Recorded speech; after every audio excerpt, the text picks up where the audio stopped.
Hace apenas 2 semanas celebró usted su cumpleaños, ingeniero. El 28 de enero nació en la Ciudad de México. Fue estudiante de la UNAM. A la vez que estudiaba, impartía la cátedra de álgebra, de programación lineal y de otras materias. A muy temprana edad, fundó su primera empresa y a partir de ese momento todo lo demás es historia y dominio público. Considero, y ustedes comparten conmigo, que es un privilegio tener la presencia al día de hoy del ingeniero Carlos Slim Helú.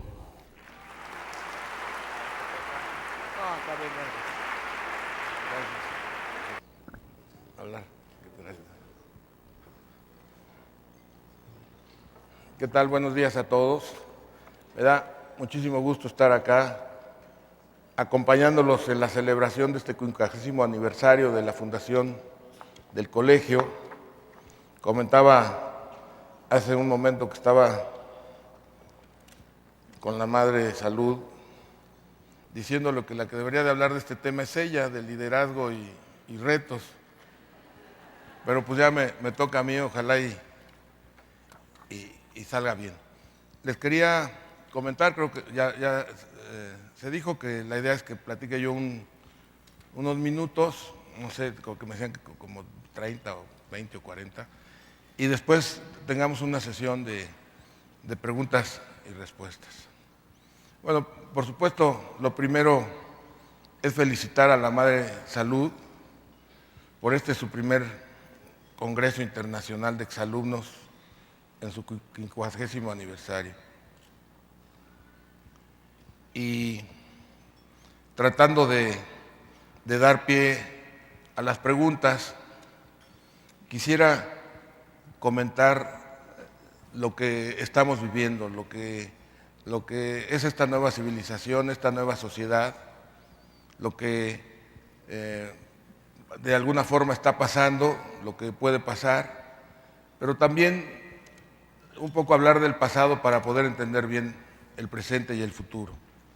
Como todos sabemos, estamos viviendo una nueva sociedad tecnológica que le llaman nueva civilización del conocimiento, digital, tecnológica, que es una sociedad de servicios en donde casi toda la población, digamos, en los países desarrollados, un 90% trabaja en servicios. Y ya la producción de bienes primarios y secundarios se hace con mucha facilidad y son pocos los que en las sociedades desarrolladas trabajan en esa actividad. Como si nos ponemos a reflexionar, a pensar un poco en nuestros orígenes civilizatorios, nos damos cuenta que todas las sociedades y nosotros fuimos progresando gracias a innovaciones, gracias a tecnologías, gracias a descubrimientos, gracias al desarrollo científico, gracias al pensamiento, es lo que ha llevado a las sociedades a ir evolucionando. Y muchas de estas se han concentrado en unas áreas en ciertas épocas. Y vemos cómo el podernos comunicar y el podernos globalizar, y obviamente para podernos comunicar y globalizar, ha sido muy importante los avances en las comunicaciones, que del caballo y del gran descubrimiento del barco de vela y de la navegación pasó al motor de vapor y a lo que ahora es la velocidad de la luz en las telecomunicaciones y la velocidad del sonido en la transportación física aérea. Entonces, bueno, todas estas evoluciones fueron dando pie al avance de las sociedades. Fue muy importante que las sociedades estuvieran comunicándose, que estuvieran de alguna forma globalizadas. En algunas áreas obviamente había una globalización inmediata o muy rápida y en otras había un retraso mayor. Ese retraso mayor todavía lo vemos hoy en algunas zonas del Amazonas, por ejemplo, en algunas islas remotas, en algunos lugares de África, en donde se sigue viviendo como se vivía hace miles de años en todos los otros lugares. El gran avance de nuestra civilización, creo yo, fue sin duda el descubrimiento de la navegación que integró al Mediterráneo, globalizó al Mediterráneo, permitió que a través de la navegación hubiera un intercambio comercial muy importante. Los fenicios fueron grandes promotores de esta actividad, un gran intercambio del conocimiento, un gran intercambio cultural, inclusive étnico, asentándose en diversas áreas de los territorios. Ese fue un gran avance de hace 3000 años que es la cuna del desarrollo de la sociedad occidental actual, en donde después vino esta edad de oro griega, después el desarrollo del Imperio Romano, con todos sus grandes descubrimientos de ingeniería y arquitectura, desde el arco, el descubrimiento del arco, la bóveda, los grandes caminos que hicieron, los grandes puentes, los túneles, los edificios, las construcciones que permitieron estar tan avanzados como estamos ahora. Y había otros países que se quedaban rezagados, pero todos fueron avanzando, avanzando, avanzando. Esas sociedades primeras agrícolas fueron muy injustas en cuanto a que sus características, sus paradigmas eran de división de clases, inmovilidad social, explotación del hombre. Por eso había esclavos y había clases sociales y era muy difícil pasar de una a otra, además de que había siempre esa gran tentación e interés por conquistar al vecino o por defenderse del vecino, y había, por supuesto, la importancia de las guerras, del formar defensas fuertes, muros, y defenderse constantemente de todo esto.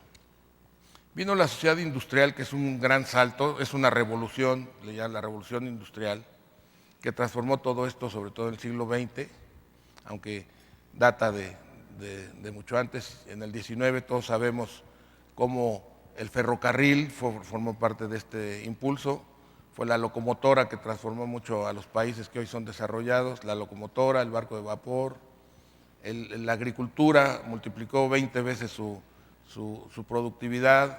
Entonces todo esto ha sido este proceso que comento tecnológico.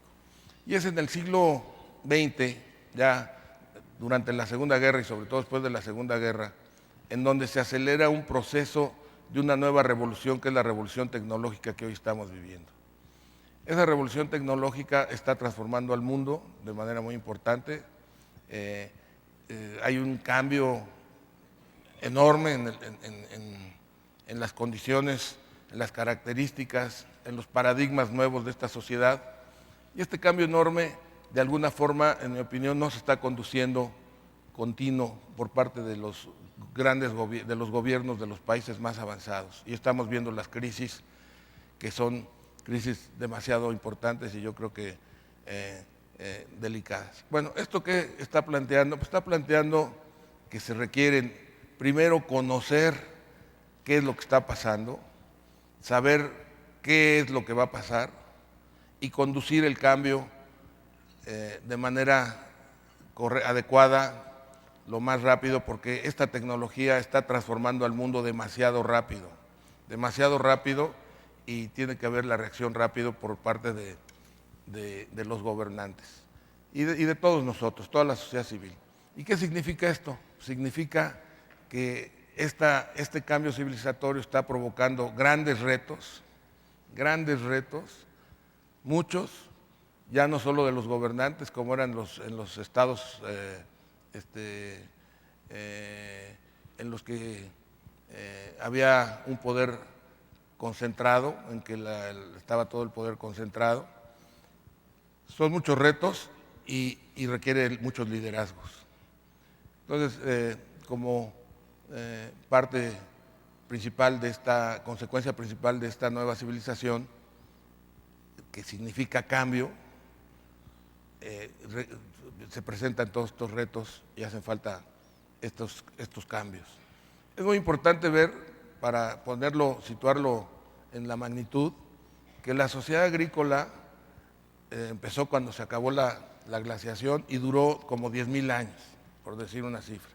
Entonces en 10,000 años hubo procesos de avance, muchos, pues desde primero se vivía en la época de piedra, luego llegó el neolítico, América vivía en el Neolítico cuando la conquista, no conocía, no había habido la edad del cobre, del bronce, ni la del acero, que ya se había desarrollado en Europa de manera importante. No había animales de tracción, entonces no se usaba la rueda, o sea, había un atraso acá. Pero en Europa, de todas maneras, este cambio duró 10.000 años, fue muy despacio. El industrial duró como 200 años, 200 y pico. Y este cambio se está dando en una generación. Entonces es la gran diferencia con lo que se ha vivido en otras épocas. ¿Qué significa este cambio? ¿Qué significa este avance tecnológico? ¿Qué es lo que hace la tecnología? La tecnología permite que el trabajo físico, el esfuerzo físico sea menor, que ya no sea necesario estar cargando bultos, cajas, productos, etcétera, y permite que con un equipo moderno se produzca lo que antes se producía con 20, con 10, aumenta la productividad 5 veces, 10 veces, y es tal el aumento de la productividad con esta tecnología que pasar de la industrial, en donde estaba la división del trabajo, no sé los que vieron Tiempos Modernos de Chaplin, que forma parte del aparato de la máquina, a manejar a través de un control de computadoras la producción industrial, por ejemplo. Que en lugar de tener cientos de personas produciendo, con unos cuantos, los equipos son automáticos, están perfectamente muy avanzados, controlados de lejos. Entonces, ser parte de la máquina se vuelve como un pastor de máquinas, ¿no? Está pastoreando las computadoras para ver dónde hay una falla, dónde no hay falla, etcétera. Es un cambio sustancial que, por supuesto, al aumentar esa productividad de manera tan importante y tan sustancial, empieza a haber en ciertos lugares desempleo. Ya no se necesitan 1,000 personas para producir, se puede producir lo mismo con 200, etcétera. Bueno, ¿y qué significa eso? Pues significa que a esas personas que ya no son necesarias para producir un bien, hay que buscar y prepararlos para producir otras actividades, otros bienes u otros servicios.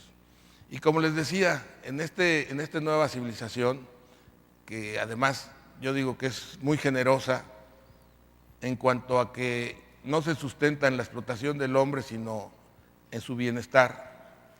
A todo mundo le conviene que los demás estén bien, a todo mundo le conviene que la gente esté más educada, que la gente se prepare mejor, le conviene que esté sana, le conviene que no sea pobre, porque como pobre, la pobreza y la marginación los tienen en el autoconsumo, y es muy importante integrarlos a la modernidad, a la economía moderna, y a integrarlos, vamos a llamarlo de una manera burda, al mercado, integrarlos a ser demandantes de bienes, de servicios, porque esa demanda de bienes y servicios de estas personas que estaban marginadas sustenta el desarrollo. Esto es lo que está pasando en China. En China está pasando el país de ser un país de agricultores, rural, que vivía la gente en el autoconsumo, inclusive la frase que se le atribuye a Confucio de que no hay que darle un pescado, hay que enseñarle a pescar, pues es tenerlo en el autoconsumo. Hay que enseñarle también a comercializar los pescados que pesque para que pueda comer otra cosa y vivir de otras cosas, ¿no? Entonces, el autoconsumo, conforme se salen del autoconsumo y se integran a la sociedad, empiezan a demandar a la modernidad, y a la parte urbana empiezan a demandar otras cosas. Bueno, entonces estamos viendo una sociedad en que pocas personas requieren trabajar en la producción de bienes. Quiere decir que la sociedad o la humanidad va a necesitar menos trabajo físico y va a poderse dedicar a actividades que ya no son de producción de bienes, sino actividades de servicios. Lo vemos en el cine. En el cine vemos películas muy viejas donde se desarrollan mucho en las áreas rurales, en el campo. Después eran obreros o eran fábricas, y ahora prácticamente todas son servicios, ¿no? Que es en hospitales, es en negocios financieros, es en tales. Ya es una sociedad, las desarrolladas sustancialmente de servicios. Y obviamente que el mundo está en ese proceso, no solamente los países desarrollados, sino que todos vamos en ese proceso. ¿Y qué está pasando?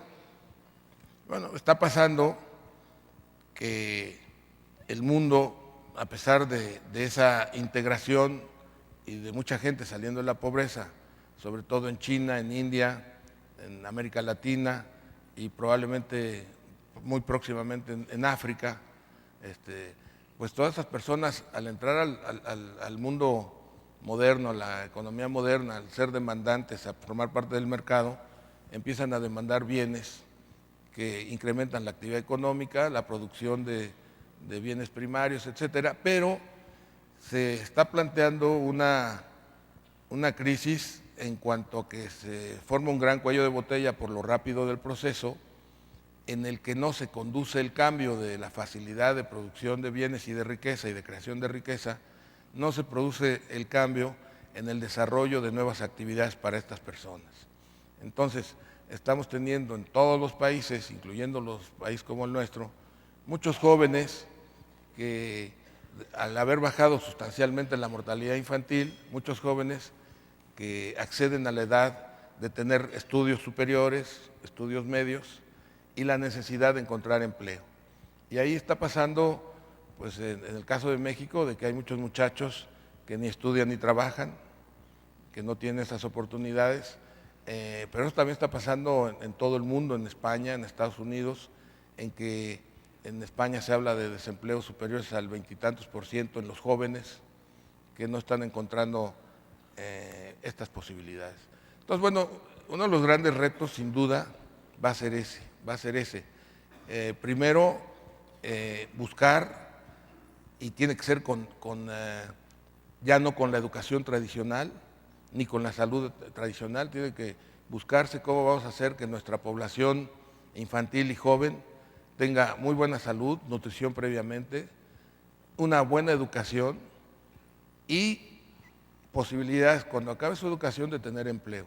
Y entonces también hay que buscar cómo educar para aquellas actividades donde va a haber una demanda de empleo, y ya no seguir educando en actividades donde ya no va a tener posibilidades de emplearse la persona. Entonces hay que trabajar en estas nuevas, desarrollo de estas nuevas actividades y en la